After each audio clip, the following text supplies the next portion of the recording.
হযরত ইব্রাহিম খলিলুল্লাহ দোয়া করতে লাগলেন, রব্বানা, ওগো আমার প্রতিপালক, ওগো আমার রব, আপনি আমার কাছ থেকে পরীক্ষা নিচ্ছেন, জানি না আমি আপনার পরীক্ষার মধ্যে উত্তীর্ণ হতে পারে কিনা।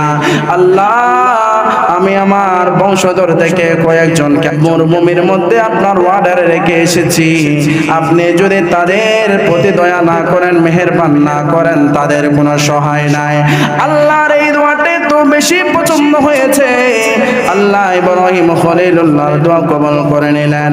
আর ওদিকে বিবি হাজারা, ইসমাইল জাবিউল্লাহ দুধের শিশু, দুই দিন সপ্তাহ যখন পার হয়ে গেল, বাবা ইসমাইল, বাবা ইব্রাহিম ইসমাইল এবং হাজারার জন্য যে খেজুর এবং পানি দিয়ে আসলেন, ওই খেজুর পানি শেষ হয়ে গেল। জনমানবহীন জায়গা, কোনো মানুষ নাই, কোনো ফল ফ্রুট নাই খাওয়ার জন্য। বিবি হাজারা খেতে পারছেন না, স্তনের মধ্যে দুধ আসছে না, ইসমাইল জাবিউল্লাহকে দুধ পান করাইতে পারছেন না। দুধের শিশু ছোট্ট বাচ্চা ইসমাইল কান্নাকাটি করতে লাগলেন, কাঁদতে লাগলেন খিদার জ্বালায়। মা বরদাস্ত করতে পারছে না, মা বলছে মনে হয় আমার ছেলে মারা যাবে।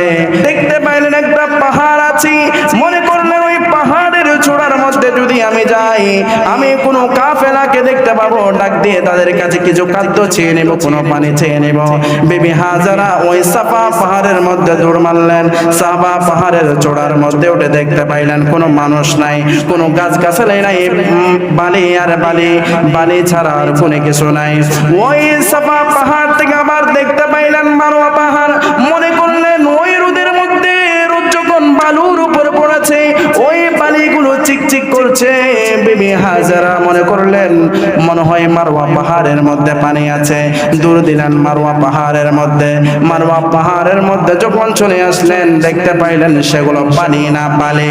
আবার মারওয়া পাহাড় থেকে সাফা পাহাড়ের মধ্যে যখন রোদ পড়ছে, ওই বালিগুলো ঝিলমিল করছে। মনে করলেন মারওয়া পাহাড়ের মধ্যে পানি পাওয়া যাবে। আবার মারওয়া পাহাড় থেকে সাফা পাহাড়ের মধ্যে দৌড়াদৌড়ি করতে লাগলেন। এইভাবে একবার দুইবার নয়, 7-7 বার দৌড়াদৌড়ি করলেন। আল্লাহর কাছে এত বেশি পছন্দ হয়েছে, আমার আল্লাহর সাথে সাথে জিবরিলকে অর্ডার দিলেন, জিবরিল যাও, আমি আল্লাহর কাছে বিবি হাজারার দৌড়াদৌড়িটা এত বেশি পছন্দ হয়েছে, এত বেশি মায়া লেগেছে, কিয়ামত পর্যন্ত যত হাজি আসবে, যত উমরাকারী আসবে, ওই সমস্ত বান্দারা বিবি হাজারার রাতবার চক্করকে সাই করাকে আমি আল্লাহ প্রত্যেক উমরাকারী হাজির জন্য ওয়াজিব করে দিলাম। জোরে বলুন, আর একটু জোরে বলুন। আমার আল্লাহ বলছেন, ওগো জিবরাইল যাও, হযরতে বিবি হাজারা যে 7 বার সাফা মারওয়া সাই করেছে, এটা আমি আল্লাহর কাছে এত বেশি পছন্দ লেগেছে, এত বেশি ভালো লেগেছে, কিয়ামত পর্যন্ত আখির জামানার যত নবীর উম্মত আসবে, সমস্ত মানুষ যারা হজ করবে, যারা উমরা করবে, প্রত্যেক মানুষ তাওয়াফের পরে, উমরার পরে, হজের পরে সাফা মারওয়া সাই করাটা আমি আল্লাহ প্রত্যেক বান্দার জন্য ওয়াজিব করে দিলাম। জোরে বলুন।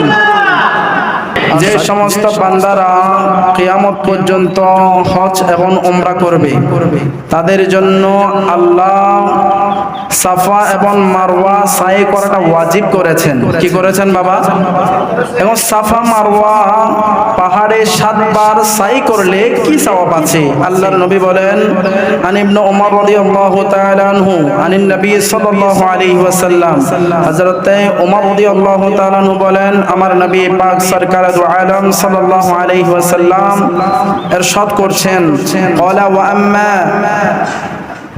সাইয়ুকা বাইনাস সাফা ওয়াল মারওয়া, যে সমস্ত ব্যক্তিরা সাফা এবং মারওয়া সাই করবে, ফাইন্না লাকা ফিহি কাজরি ইদকিস 70 রাকাতান, যে সমস্ত ব্যক্তিরা সাফা মারওয়া 7 বার সাই করবে, আল্লাহ তাআলা একবার সাইর বদলে 10টি গোলাম আজাদ করার সওয়াব দিবে। যেই ব্যক্তি 7টা চক্কর দিবে, ওই ব্যক্তির আমলনামার মধ্যে 1-2টা নয় 70টা গোলাম আজাদ করার সওয়াব আল্লাহ লিপিবদ্ধ করে দিবে। এবং সাহাবী কেরাম বলেছেন সাফা এবং মারওয়া পাহাড়ের মধ্যে দাঁড়িয়ে যদি আল্লাহর দরবারে গুনাহ ক্ষমা চায়, আল্লাহ গুনাহ ক্ষমা করে দিবে। যদি সাফা এবং মারওয়া পাহাড়ের দৌড়ানো অবস্থায় যদি কোনো ভালো নেক মাকাসদের আশা করে, আল্লাহ বিবি হাজরার ওসিলায় আল্লাহ তাআলা ওই বান্দার নেক মাকাসদ পূরণ করবে। আল্লাহ পাক আমাদের সকলকে জীবনে একবার হলেও সাফা মারওয়া সাই করার সেই তৌফিক দান করুক। আর একটু জোরে বলুন।